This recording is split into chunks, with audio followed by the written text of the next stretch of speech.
नीयत खालिस मकसद अजीम सलाहुद्दीन अय्यूबी ने जब मस्र में इस्लामी हुकूमत मजबूत की तो उनके दिल में एक ही अज़म था, बीतुल मक़दस को सलीबियों के कब्जे से आजाद करवाना। लेकिन वो जानते थे कि सिर्फ जज्बात से नहीं बल्कि ईमान, इल्म, सब्र और इत्तेहाद से ही ये मकसद हासिल हो सकता है। इसलिए उन्होंने सबसे पहले उम्मत के दिलों को बदलने का काम शुरू किया। उन्होंने उलमा को बुलाया, मसाजिद को आबाद किया, जिहाद की रूह को जिंदा किया और कौम के नौजवानों में एक नया जोश पैदा किया।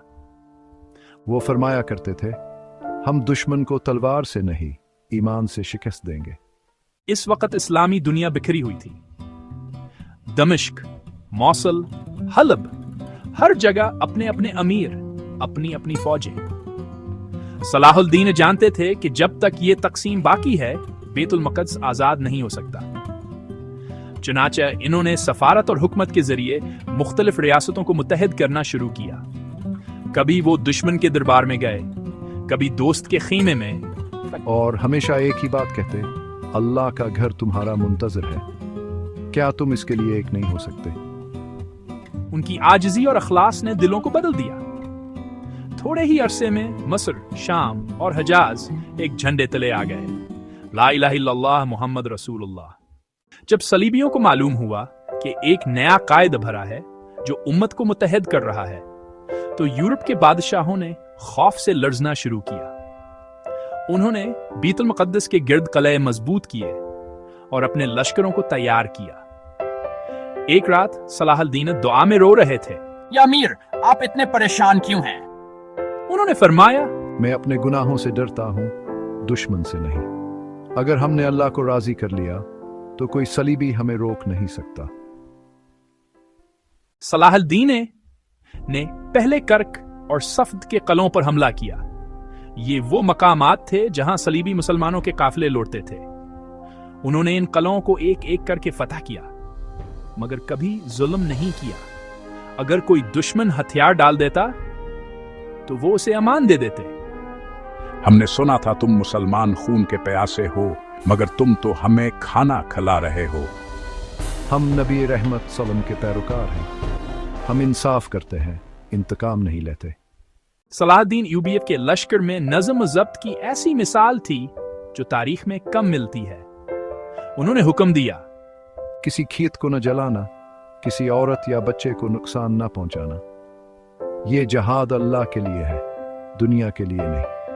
उनके लश्कर के लोग रातों को कुरान पढ़ते और दिन में दुश्मन का मुकाबला करते। ये लश्कर ईमान का लश्कर था, लालच का नहीं।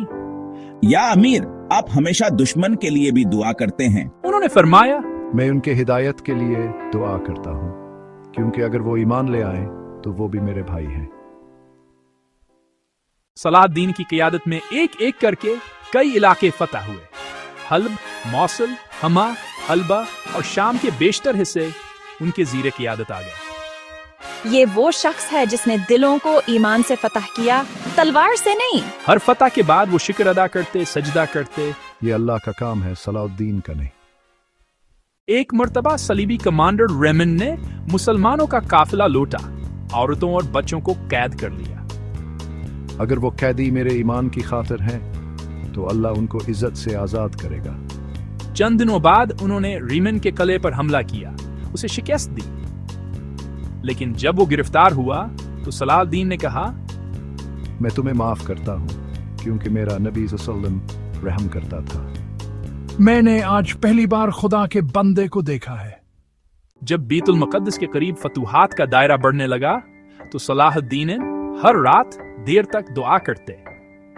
वो जमीन पर सर रखकर रोते और कहते, या अल्लाह, अगर मेरी नियत में रिया है तो मुझे कामयाब ना कर, लेकिन अगर ये तेरे दीन की सरबुलंदी के लिए है तो मुझे वो दिन दिखा जब तेरे घर पर इस्लाम का झंडा लहराए।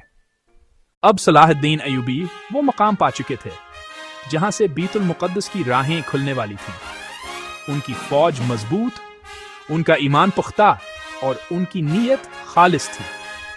अब वो वक्त आ गया है जिसका वादा अल्लाह ने किया था। जमीन बैतुल मुक़द्दस हमें बुला रही है।